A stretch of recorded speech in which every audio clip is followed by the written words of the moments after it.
Kind of a The light Outworlds day. 2 seems to be expanding. But we got a new first look from IGN at the Outworlds 2, which is the follow-up RPG from Obsidian, the creators of Fallout New Vegas, as well as the previous Outworlds, and they made KOTOR 2. So they made a lot of classic RPGs. They got a new game coming, and IGN got a first look, so we gonna talk about it. I thought he was gonna get impeached, but of course not. This nigga's lying about shit that doesn't even matter. Like, I seen on his health report, he said he had 4% body fat. Now, anybody who's into athletics, you know. Like, I seen a video that said LeBron has 6% body fat. According to when I was in my best shape, I think the lowest body fat I had during my wrestling days was like 9%. And I had abs back then. Like, I was fucking shredded.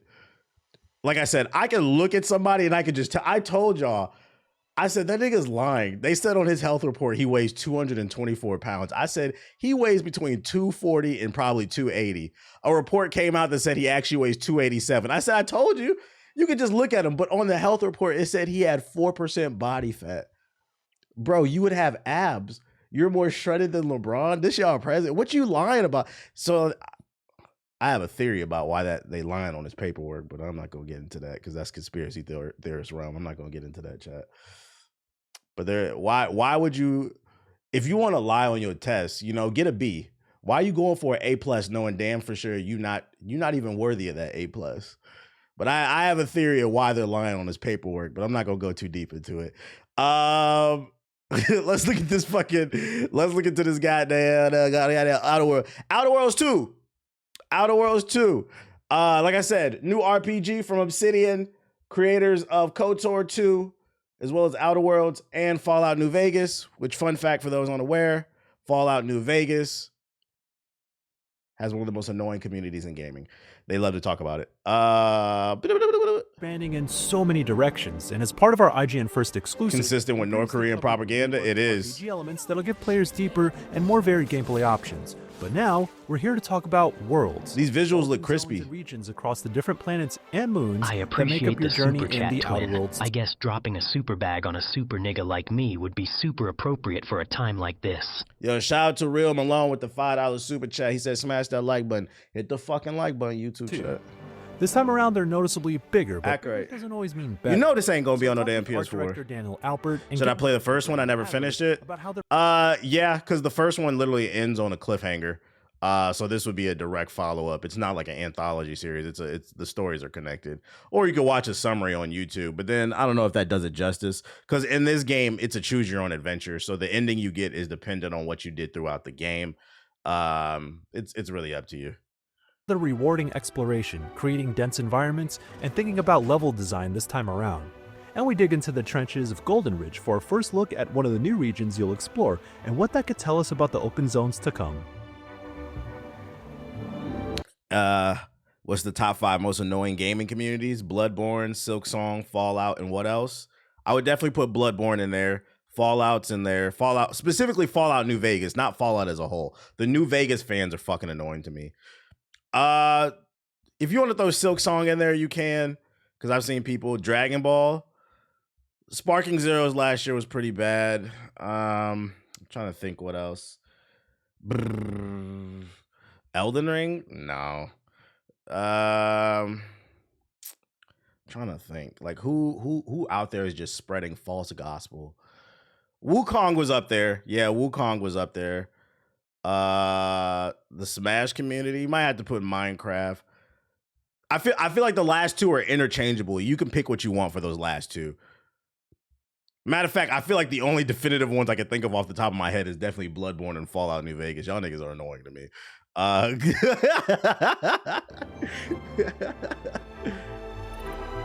He said, chill on Silk Slime. We just need that. We need that. We're definitely going more expansive than the first game. First game, we were very confined to like smaller hubs, overlands, areas. Now we're usually off rip. I don't know how I feel about that. That was actually one of the things I liked about the Outer Worlds. I feel like the original Outer Worlds found that perfect balance between open world. Like it was big enough. It gave you a little something to explore, but it wasn't too big. It was like semi open world. And they're talking about making it more expansive. I'm like, I'm already struggling with Assassin's Creed Shadows because it's too goddamn long. Even First Kazaa, it's a lot of exploration. These games are too goddamn long, man. Utilizing Unreal Engine 5. The Last of Us Season 2 about to expose a lot of gamers, LOL. What you mean, Trey? Expansive worlds.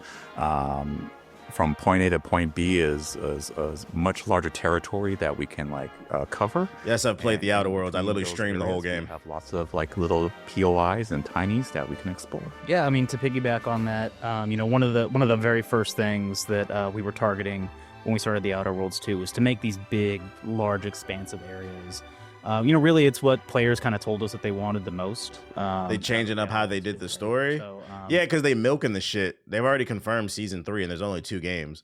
There are more seasons of the show than the fucking game. That's crazy. Working with Daniel. So that doesn't surprise me. I mean, they changed stuff in the first season. We sat down and we came up with a plan to how are we going to go do that, right? So we made sure that. What up, Shadow? We good over here? That we spent a lot of time and effort on making really cool looking POIs, point of interest, at distance to really kind of draw people. I mean the space puzzle. Oh, the other game. No, I didn't play that. The beaten path a little bit. So when they're heading over there, we made sure that as you're rounding corners or you're doing things like that, you see little pops of interest, and so being able to kind of draw the player in those different directions. But another element that was also kind of really important as we're kind of doing all of this stuff is making sure that it was very interesting when you get there. So we made sure that we blanketed all of our areas with just cool, fun stuff. The fact that they even got this whole cover story says to me, usually these games are pretty good. To go unfold. Golden Ridge is an area on the moon sign of confidence within the Arcadia system, that's owned by the Protectorate faction. It is rich with resources, but not teeming with life. So the water is poisonous. Someone on Twitter was saying they can't like this season because Ellie wasn't attractive. Wasn't Ellie a minor the majority of that game? That's fucking weird. It's desert life. Also, it's a zombie apocalypse, man. Who gives a fuck? It has this kind of arid appearance. You niggas is exposing yourselves. Really rich with resources, and this. She was 14 when she found her, and then during the time jump, wasn't she 17? Life over this landscape. Yeah, I mean, the resource itself, Zeranium, is new to the Outer Worlds 2 and what that means, but it's the thing that powers all of Protectorate society. All the auto mechanicals and their major machines kind of run off of this stuff, which is one of the major reasons that everybody's kind of fighting over this. Like a Star Wars map almost. Yeah, so that's kind of Golden Ridge's thing. Right, so you're going to get a lot of... Right. And she's lesbian, so she's not trying to fuck y'all anyway. And she like black women. Y'all hate black people. She's one of those N-word lovers. In the first game, right? So you're gonna have cool side quests, interesting characters to kind of go and meet and do all of that stuff. But we also made sure we added in a lot of cool little things for players to go find that are little collectible type things. We have these toss ball cards. We had a few of them in the first game. We've added a ton of those things. You can collect them. You get cool bonuses. She's 19 in part 2. He said, well, actually, she's 19. It doesn't change the fact that it's a video game. It's still a weird excuse not to watch something. Now, if there's something about the writing, the acting, the cinematography that you don't like about it, that's fine. It's still a disingenuous argument. There's no way to defend any of that shit. For having that stuff. And again, another thing that was really, really important to us early on is making sure that we are telling cool, fun stories as well. That's part of the reward is you go into these areas and you get to learn about the different NPCs. So I Googled it. I didn't say you were. I was just saying that's not a hill you want to die on. That's all. I would defend that shit, period. It's just a TV show. Reward, but it's a cool, fun story reward that just really enhances the whole part. Yeah, I seen the Oblivion leaks yesterday. I showed them. Things that we do before we get into any area. I don't care. I don't care about Oblivion. Conversations about the overall story, not only just with the overall story itself, but the factions and kind of what they were doing. What's important to them. Why was anybody in Golden Ridge? And where that kind of really sets the stage. I'm thankful for your super chat. But this won't be enough to fund the purchase of the electric BBC. Yo, shout out to Trey Talks Music with the $5 super chat. He said, are you playing RuneScape Dragon Wilds? Don't ban me. Why would I ban you? I was just talking about it yesterday. It doesn't look bad. I think the issue with that game is it's too many games to play, man. Maybe I'll get that on a Steam sale. It doesn't look bad, I'm going to be honest, compared to the old shit. RIP Expedition 33. What happened to Expedition 33? Why do female characters need to be defined by their looks anyway? The weird thing about the internet is it's full of people who say they won't play a game unless it has an attractive woman. But I feel like I don't know if y'all noticed that demographic of people who say things like that are usually people who can't pull women, and the ones they do pull are Walmart managers. So it's ironic. You say you won't play a game because the character is not fuckable, but the exact women that you do fuck look like Walmart managers. Like, I guess it's because you want to escape. It makes sense. You want to escape from your reality, I guess. Never mind.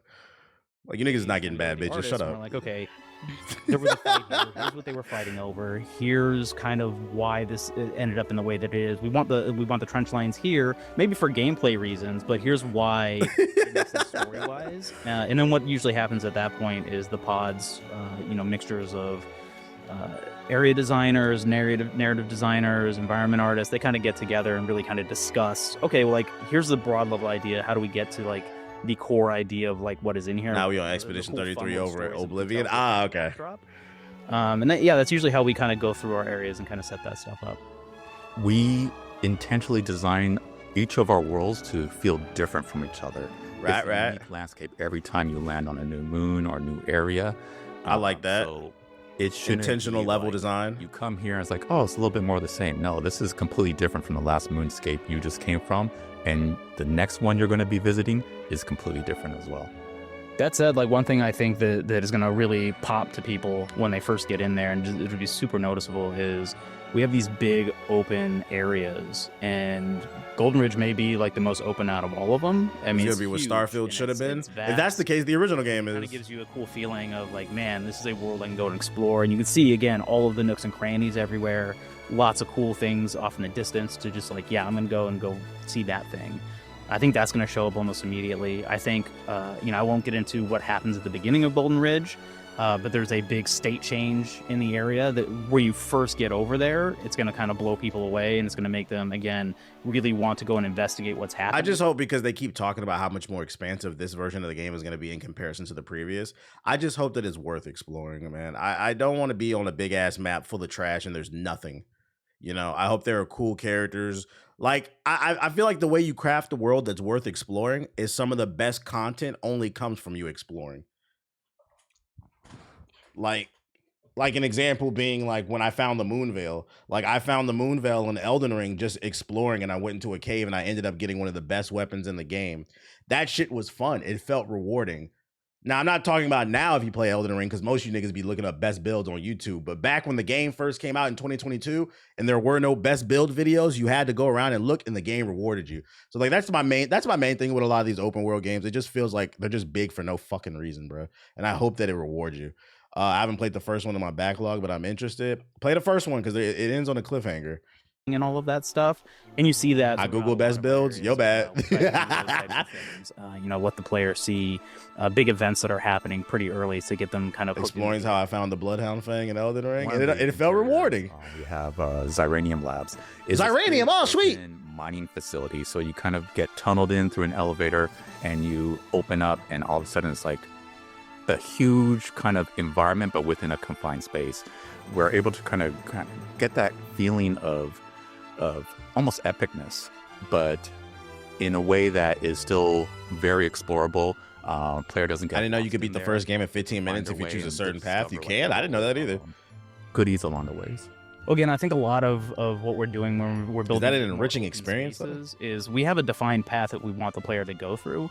But in true Obsidian game style, we allow players to go everywhere and kind of experience whatever they want. So, when we go in there, we work with the environment artists and the audio designers to really draw the player around, either through visual markers or interesting things that they're kind of hearing. And so that's really what we use to kind of softly pull the player through areas.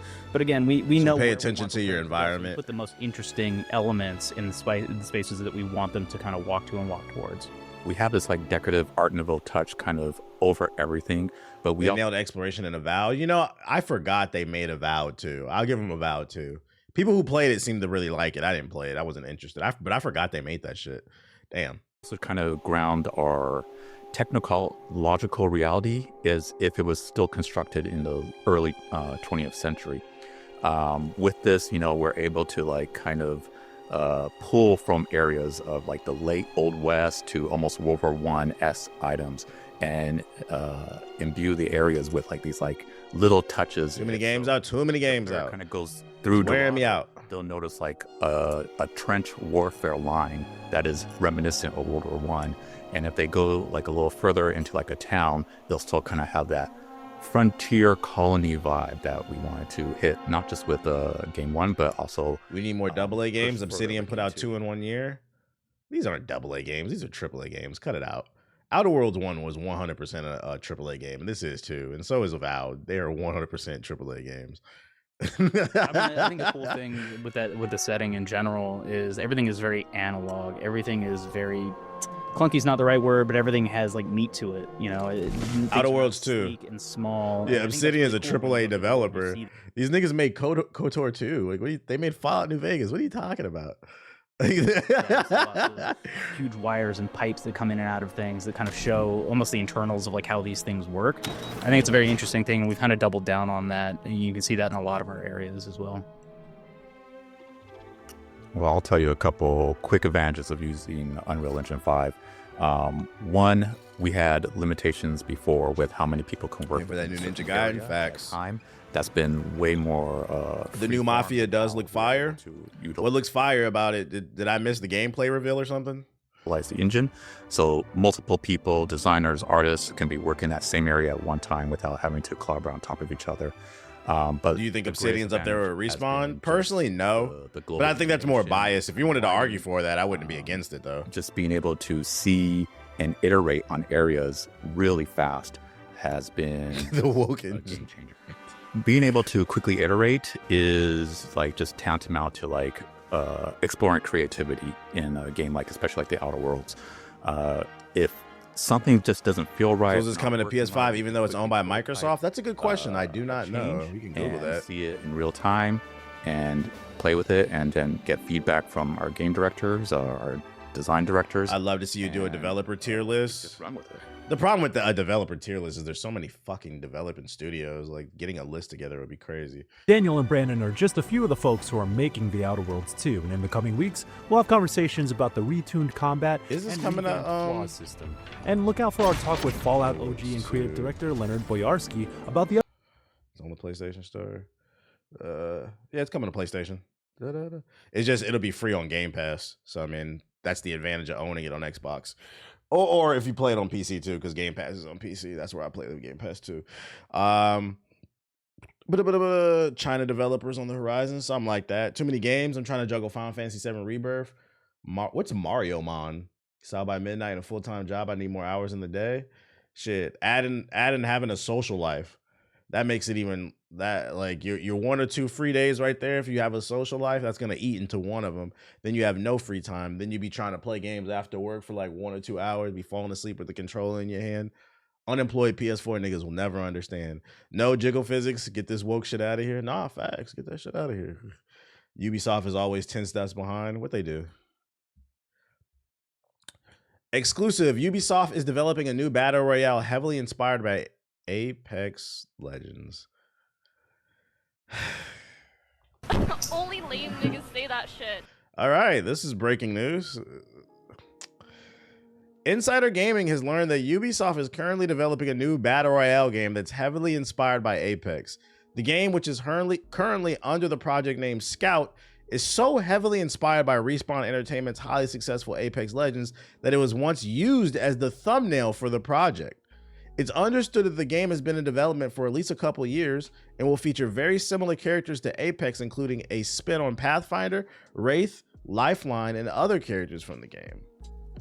The crazy part is Apex has been on the decline for like the last 3 years. So for them to start development 2 years ago is crazy. This just goes to show you they need to fire the Gamot family. They said, let's make a game based off a dying game. Like, that's been dying for years. One source said on the project, I think the goal is to capitalize on the player count of Apex dropping in them, thinking there's room in the market for another hero battle royale. See, this is how stupid they are.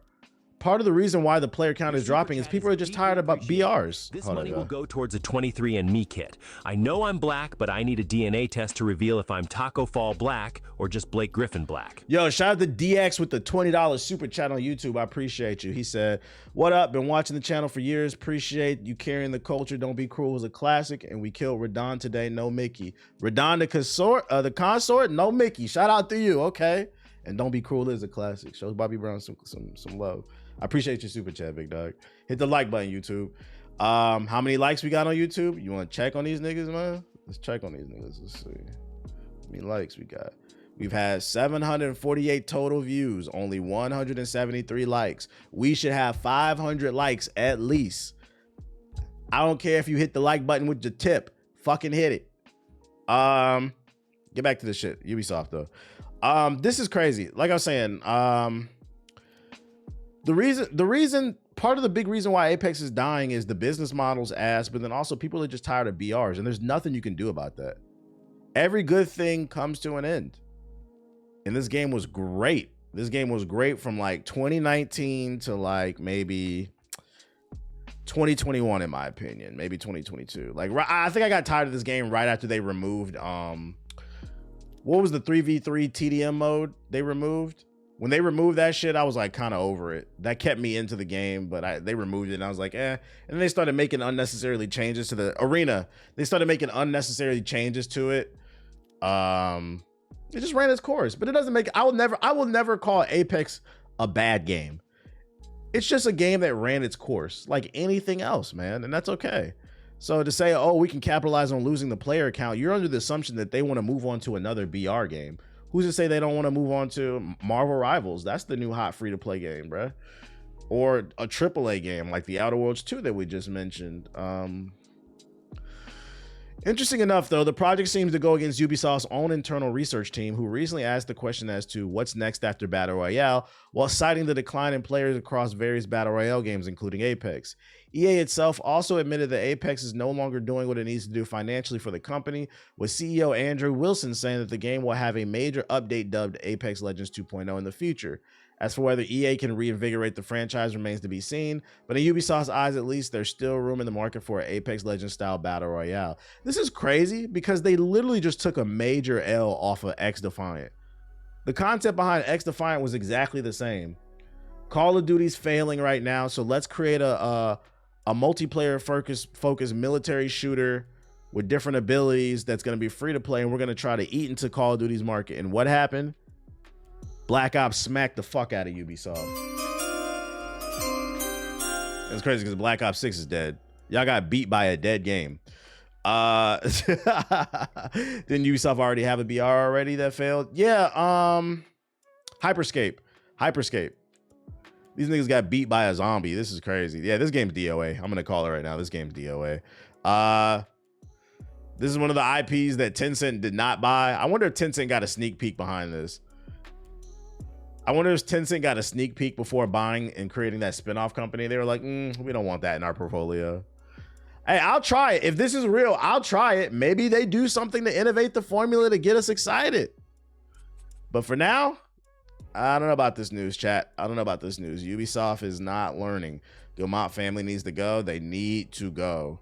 The funny thing is they're asking the hard questions. What's next after BR? I agree. BR was a trend that was popular from 2016 all the way up to maybe like 2022. I feel like that's when people really started to get sick of it. With PUBG and Fortnite, Apex, Warzone for all the poor people. I take that back. I shouldn't call Warzone players poor. You guys aren't poor. You guys actually might be the richest of Apex of BR players, because the average Warzone player, they're a cheater. You guys have Zens. You guys got money. Wait, but they sell them at GameStop. They want me to cheat, nigga. They want me to cheat. You guys aren't poor. I apologize. You guys are just cheaters. You are culturally poor though. It'll be interesting how this plays out. It'll be interesting. I wouldn't be surprised if this rumor is true, because Ubisoft is known for making dumbass decisions. I think BRs are dead. No point in trying to go back. Yeah, I just want a regular multiplayer experience. They find a way to innovate off that shit. I'll tell you this much. It feels like the industry knows that BR games are dead, and they're trying to push the community towards extraction shooters. But it feels like the community as a whole doesn't really fuck with extraction shooters. Like, there's a niche, there's a subsection of gamers that do like that, but Escape from Tarkov is not a mainstream game.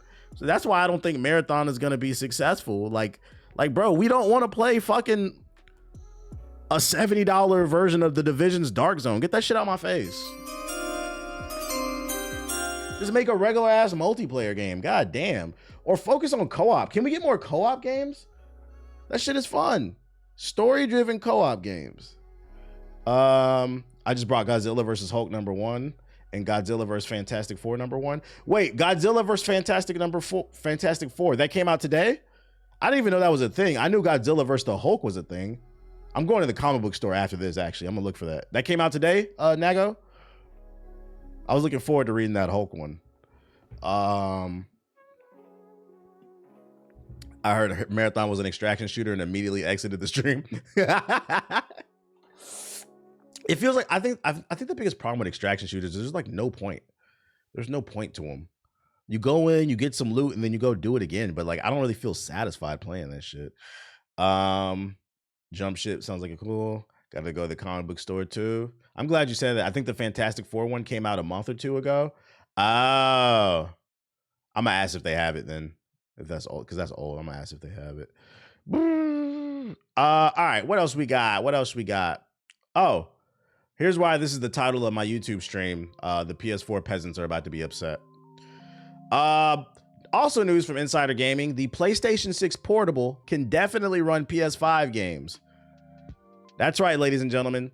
Not only are we 5 going on 6 years into the PS5's lifespan, and you niggas are still talking about PS4s, but now we're talking about the PlayStation 6, and there's a rumor that a PSP 2 is supposed to come out that can run PS5 games.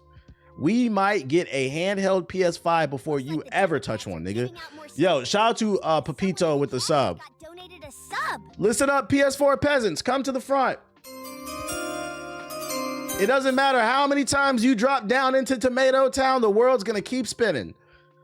The PlayStation 6 Portable claims have been updated with more information clarifying that the handheld will be able to run PS5 games with a scaled down experience. PS6 Portable can run PS5 games at a lower resolution and frame rate. Yesterday, information about a next-gen PlayStation 6 Portable surfaced online, with Kepler L2 claiming that the portable version of the upcoming console will not be as powerful as the PS5, and the handheld features a 15-watt SoC on nerd shit. Today, the user has clarified on NeoGAF, Gaming Leaks and Rumors, that the PS6 Portable can definitely run PS5 games, just not at the same resolution and FPS, mainly due to the lower memory bandwidth. So it'd probably be like more powerful than a PS4 Pro, but not quite a PS5. But that's really not that big of a deal because it's going to be a handheld, so it's going to be on a smaller screen. So because it doesn't have to display the image at a higher resolution, they can still run the PS5 textures, basically. But this won't be enough to fund the purchase. Yo, shout out to William. Shout out to William Latmore Jr. with the $10 super chat. He said I hopped over to the YouTube to keep the chat high IQ. I appreciate you keeping them niggas in check, bro. In the super chat. This is cool and all, but will Sony support the new PSP with games? Nah, that's facts. Hey, PSP right behind the Game Boy Advance, the flip one. The PSP is one of my second favorite handheld of all time. So if they do come out with a PSP 2 that's supposed to launch alongside the PlayStation 6 and supposed to create a whole ecosystem, I need them to support it. It should not just be there to play PlayStation 6 games off of streaming. They need to create their own exclusive games. They're going to be on the platform that provide exclusive experiences. Otherwise, why are you doing it? This is definitely a PS4 Primate. What's this? This nigga running with a PlayStation he done stole. He done stole a PlayStation. He running, the people chasing him, they got a gun. He done stole a PlayStation, bro. He done stole a PlayStation. Bruh. Bruh, take the PlayStation back, bruh. They gonna shoot you. The man got a gun. The man got a gun. He done stole a PlayStation, bro. They got him running. I can't stress enough that video games are not that important, chat. You don't need to steal game consoles. You need to get a job. You don't need to steal game consoles. You need to get a job. Stealing food, first of all, I'm not going to condone stealing, period. But stealing food, like shoes, clothes, because maybe you can't afford it, at least I understand that. You're fighting for survival and you feel like your back's against the wall, so I'm not going to judge that. You're running down the street with a fucking PS5. Get a job. Where is the shame, bro? Where is the shame? And you know the crazy part is this is a very unique takeaway. I'm gonna take away from this shit. This nigga ran about a half a mile in this video. Keep going, guys. Chase him. Bro, you should be on a track. You should be on a track and field team. This dude can run. Go do something positive. Join the football team. Bruh. He carried, how much a PS5 weigh? Let's see, PS5 weight. A PS5 weighs 10 pounds, 9.9 pounds. You add the box, that's 10 pounds. This man is running with a 10-pound weight for about a half a mile down the street. He holding it high. He working his shoulders. This is a strong brother. We got to get him on the track and field team, bruh. Stop stealing. The Usain Bolt, the PS5 thieves. They on your butt. They got a gun. The man got a gun. The man got a gun. Also, I'm not gonna lie. Why does this man keep following him? You snitching too. Cause like, first of all, they were going the same way, right? Yo, shout out to N7 Med, right? They going the same way. So I understand him rolling down the window and be like, yo, brother, do better. Stop doing that. But the moment that nigga turned the corner, you should have kept going straight and minding your business. You going out your way now. You snitching, nigga. Fucking me to sleep. I'd eat every bit of that ass up. Stop snitching. I mean, thanks for the bits. Yo, shout out to C-Biz with 1,000 bits. Nah, he seemed out of breath. Well, I didn't say it wasn't a challenge, but he managed to do it, though. What are you talking about? All right, bro. Just straight turned the corner and kept recording. That's what I'm saying, bro. We gotta do better, man. PS5s are not that important. First of all, let me present another thing too. If you have to steal a PS5, you most likely can't afford the games either. So what you're risking your freedom to what? Play Fortnite again? You can't afford the PS5, you can't afford the games, you can't afford the PSN. So what are we stealing it for? To play Apex and fucking 1440p? To watch Netflix, Warframe? Like, what are we talking about here? We know you don't got money for VC. I just need y'all to think, man. The video games is not that important, man. It's not that fucking important. I understand y'all feel pressured to finally get what your friends is playing. I know you feel bad to be the only one to boot up your PS4 and see everybody else on the 5. You probably can't even get into the group chat because the audio is not as good. They don't want to hear that fucking that PS4 earbud that's in one ear sounding goofy as shit like this. Like nobody wants to hear this. Hey, what y'all on, bro? Oh, y'all on 2K25? Sure. Me too. Let me get an invite. Wait. Y'all on next gen? No, y'all on next gen, bro. Y'all on next gen. I'm on current gen. Yeah, now listen. No, you not, nigga. You're on last gen. I don't hear that shit, bro. You know that man probably got a fat snow bunny. Snow bunny season. Do better, chat. Do better. Enemy AC 130 above. Doing the foot race and probably don't even got a TV. This shit was crazy, man. I remember when I was like my poorest, bro. I was not thinking about getting the latest fucking games, bro. I was worried about how I'm gonna pay my fucking rent, bro. That's the last thing that's on my goddamn mind.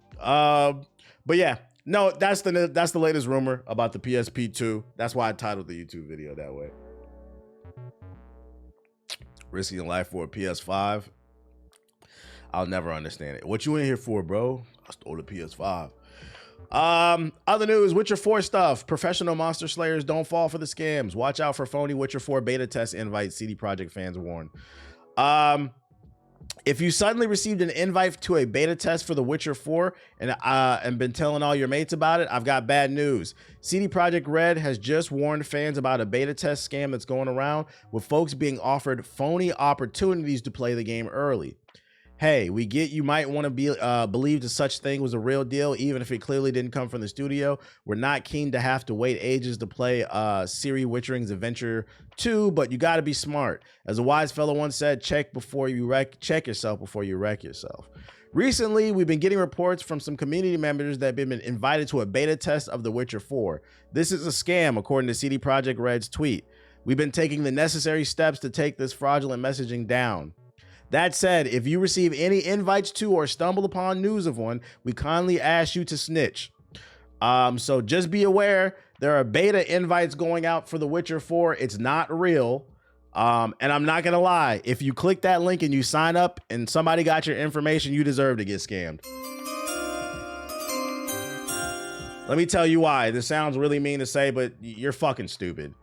Shout out They don't really do beta tests for single player games. here. So you a real ass nigga for that, my nigga. Who's falling for this? Like, I really want you to think about this. A beta test for The Witcher 4? What are we talking about here? Now, if you're a content creator or you're a journalist, you might get invited to a studio and be able to play the game early, but they would never refer to it as a beta test. And usually that early preview is a vertical slice. It's a level that's already completed, so then you can report on it. Kind of like what we just watched with the Outworlds 2. But like for the general public, there are never, at least off the top of my head, I can't think of once where there was a beta test for a single player game for the general public. Beta tests are for multiplayer games. QA is for that, right? And QA is a job. I saw that on an Instagram ad. It didn't look real. Shit is fucking crazy. I can see a lot of people falling for it after years of working in IT. People are kind of dumb. So just be aware, it's going around. It's not real. Don't click it. I know a lot of you guys are excited for The Witcher 4, but it's not real. What else I got for you? Switch 2 reveal doesn't make Microsoft nervous about its own next-gen plans, Phil Spencer says. Microsoft CEO Phil Spencer has reacted to the Switch 2 announcement, saying the company wants to support the console and that Nintendo's announcement of the system doesn't make Microsoft nervous about its own next-gen plans. They say, we ain't pussy. We got Game Pass over here. Appreciate you, Howard Beats. Speaking to Variety, Spencer said Microsoft has already supported the original Switch through titles like Minecraft, Pediment, and Grounded. And looking ahead, Spencer said, I want to support the Switch too. When you resubscribe, Translation. I resubscribe. Yo, shout out to Black Guy with the sub. Ass into oblivion. Translation. Microsoft is not done whoring out their IPs. Our games, Forza will be pimped out on the Switch 2. Nintendo has been a great partner. We think it's a unique way for us to reach players who aren't PC players, who aren't players on Xbox. It lets us continue to grow our community of people that care about the franchises that we have, and that's really important for us to make sure we continue to invest in our games, he said. Spencer added, I'm a really big believer in what Nintendo means for this industry and us continuing to support them, and getting the support from them for our franchises, I think, is an important part of our future. We need Master Chief on the next Smash Bros. That would be fire, jokes aside. Microsoft has not announced any titles for the Switch 2, but there have been reports about Halo and Hellblade coming to the console. Put Game Pass on the Switch 2. That go crazy. That go crazy. They probably get hella subscribers. A world where I could get my kid a Switch. I don't have kids because no sex before marriage. But if I had a kid, I get him a Switch 2 and a Game Pass. I'd go crazy if I was a kid during this age. I can see the Switch 2 getting the new Doom like sometime next year. I don't know about Doom, but definitely Call of Duty. Just because Call of Duty has been on other previous Nintendo platforms, and now that Microsoft owns it, I can see them putting Call of Duty in the Game Pass on the Switch 2 and letting it build an audience there. Gears of War on the Switch, seeing it is believing for me. I feel like I'd believe Gears of War would be on PlayStation before Nintendo. Seeing is believing. I'm not saying no, but seeing is believing for me. I don't know if there's a market for that, but that's good that they're like, hey, it's an option. Yeah, Nintendo and Microsoft being cool with each other for the past few years. Just know when the Switch 2 drops, there will be some type of Xbox support, so you don't have to worry about your games being cut away if you only got one platform. Game Pass on the Switch will make me get a Switch 2. I'm not gonna lie. I can see it, because then you could take all your games on the go. For people who don't want to, for like the people, because I mean, you could just get a Steam Deck and do the same thing. But for the people who don't want the Steam Deck, maybe they feel like it's too bulky, or they don't want to deal with the technical aspects, because the Switch 2 will definitely be more console-y in comparison to the Switch, the Steam Deck. The Steam Deck, you got to have some technical know-how to some degree. So I can see that for people who want a more simple experience. Game Pass coming to Steam Deck too. Isn't it? I thought it was already on there, unless I'm wrong. I might be thinking of emulation. COD's gonna look like Roblox on the Nintendo game chat. No, it won't. It'll look decent. What else we got? Oh, tomorrow there is a Mario Kart Direct So if you guys want to learn more about the new Mario Kart this Thursday, April 17th, in a post on social media, Nintendo announced that the Mario Kart Direct will last roughly 15 minutes. The show is expected to give a deep dive into what players can expect in the new Mario Kart game. It'll be going on at 6 a.m. PST or 9 a.m. EST. No, I will not be streaming this. This shit is 15 minutes, so when I boot up the stream, that's when I'll talk about it. You seen the new theme park in Universal Orlando, the Donkey Kong World? No, I haven't. I do think the Switch 2 is going to be more M-rated friendly. I hope so. So yeah, we'll definitely be talking about that. I'm excited to see what they do different with this. 15 minutes. Well, they're only talking about Mario Kart. Appreciate it, Soul. Ghost of Yotei was bug-free even in early stages of development. We got some good news. It seems like Ghost of Yotei is on track. Former PlayStation executive Yoshida recently praised Ghost of Yotei during a podcast, calling the title bug-free and completely playable in the early stages of development. Spotted by Games Radar, Yoshida recently appeared on the Easy Allies podcast, talking about how he play-tested Ghost of Yotei and how it felt in the early stages of development. Yoshida stated that Sucker Punch has always, from the very early stages of development, had a playable experience. Whenever you try the game, it's kind of bug-free. Somehow the game doesn't crash, even after they have been changing the battle so many times, but still, it always works. Ghost of Yotei always felt great, Yoshida said. He also added that Sucker Punch takes feedback from all sides, which is why he's been able to play several versions of Ghost of Tsushima and Ghost of Yotei. He also narrated a situation where he visited the studio even after he had left the first-party publishing side, and the game producer asked Yoshida to try Ghost of Yotei while in development and provided his feedback. Yoshida said, "It always felt great, and I'm looking forward to its release." Before talking about trying Ghost of Yotei, Yoshida stated that out of all the teams he has worked with in the past, Naughty Dog, Sucker Punch are the ones that always make the games feel right. I'm gonna cloud up Sucker Punch, but I don't know about Naughty Dog. I would hope that Naughty Dog's games feel good in early development and release because they've been making the same fucking game for the last 20 years. Uncharted 1, Uncharted 2, Uncharted 3, Uncharted 4, Uncharted, the remastered collection, The Last of Us remastered for the PS4, The Last of Us 2, The Last of Us 1 remastered for the PS5, The Last of Us 2 remastered, The Last of Us Season 1, The Last of Us Season 2. Also, they just released the full collection of The Last of Us 1 and 2 remastered for the PS5. They've been making the same fucking game for the last 20 years, and I'm dying on that hill, you bitch ass niggas. Shout out to Sucker Punch, though. Don't you mean Uncharted with zombies? Exactly. I remember when I got so much hate because I've been saying, isn't that funny when I say that shit out loud? Isn't that funny how I just listed all those Last of Us releases? I've been saying this shit on the podcast for like 10 years now. And I remember when I first started saying that shit, I got so much hate. I was like, they've been making the same game, bro. Uncharted and fucking The Last of Us is the same game. It's just Ellie can crawl in the grass and it has zombies, bro. It's the same third person cover mechanics and shit. Like, now y'all starting to see the light.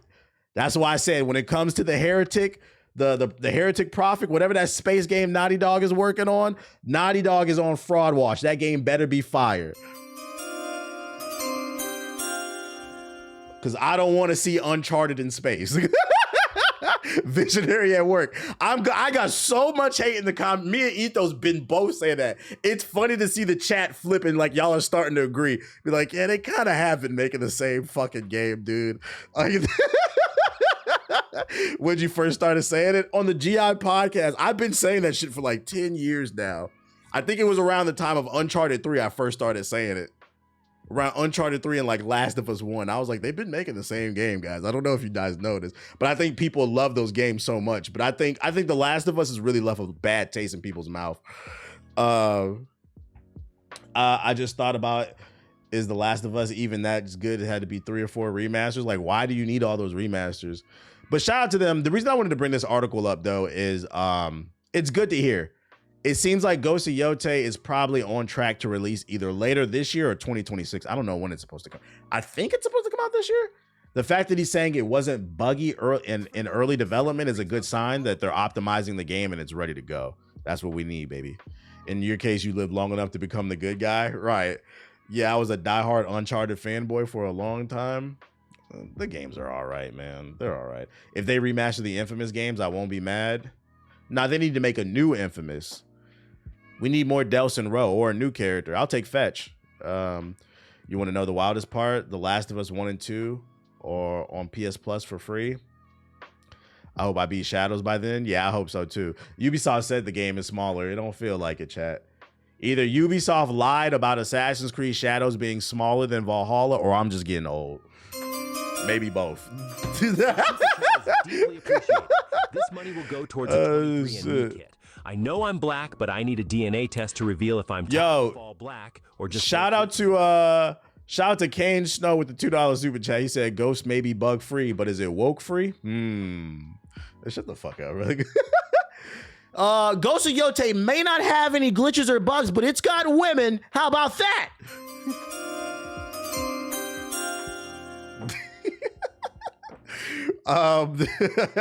It's smaller because there's nothing in the mountains. Nah, I feel that.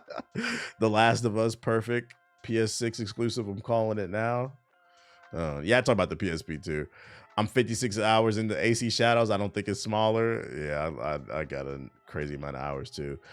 We got the system requirements for those interested in the marathon beta or alpha. So to clear all the main missions and side missions and get about 90% of the viewpoints, all legendary weapons, it took me 110 hours. I got all the viewpoints now. I'm just clearing everything else out. So the minimum specs to run it on PC, you need a Core i5 or Ryzen 5. You need a 1050 or 55 rated. I don't know this Radeon shit. Y'all can read this shit right here. And then you need 4 gigabytes of video RAM. So I'm not gonna lie, these specs are not too intense, but these are the minimum. What's the recommended? What's the, you don't have a, to take on the bench? Do they not have the recommended? They don't have a recommended. I mean, if we're just going off the minimum, it sounds like this game is going to be pretty optimized. It's not pushing any boundaries in terms of graphics. You seen the new Black Mirror? Nah. Ghost of Yotei. I'm about 90 hours in, and it definitely needs more side. 3. How many hours have you put into AC Shadows by clearing the map?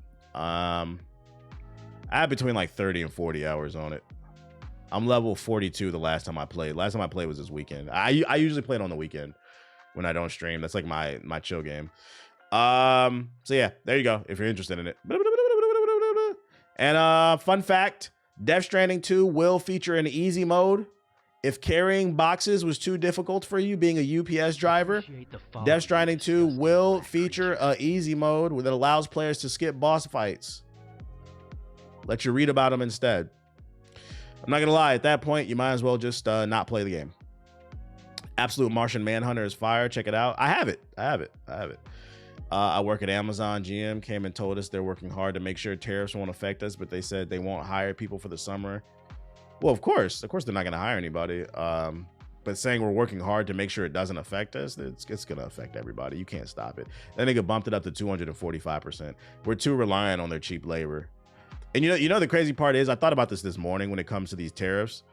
The whole reason that he's implementing these tariffs is because they want to bring jobs back to America, right? Which is good in theory, right? But I think the way that they should go about it is they should have gave these companies a grace period. Like, hey, we want to bring more manufacturing back to America. So in the next 5 to 10 years, you need to make sure you're allocating this amount of resources to Americans to, you need to build. They needed time to build the facilities, right? Yeah, we needed time to build the infrastructure. You can't just make a fucking facility out of your ass, right? But I had this thought this morning. I was like, the crazy part is he's trying to shoehorn this shit, and it's not going to work. And the crazy part is that it's the fault of the bigwigs. And this is why I said worshiping billionaires and these fucking rich political people is a problem. And I feel like it wasn't a thing when I was a kid. People were much more inclined to hold politicians they didn't like accountable. But it's like the worshiping of money is crazy to me. Just because somebody has money does not mean they're a good person. Because friendly reminder, the people who shipped out your jobs to China and India are these billionaires. They've caused all this damage. We've lost all these jobs, and now we have to pay for it. Just some food for thought. We have to pay for their mistakes because they wanted cheap labor. Trump only has 4 years and he wants all the credit, so he's rushing to do it now. I don't see it happening. All right. even if we did have the infrastructure, it still wouldn't matter. The cost of American workers is much higher. People want cheap shit, man. They turned Detroit into Fallout.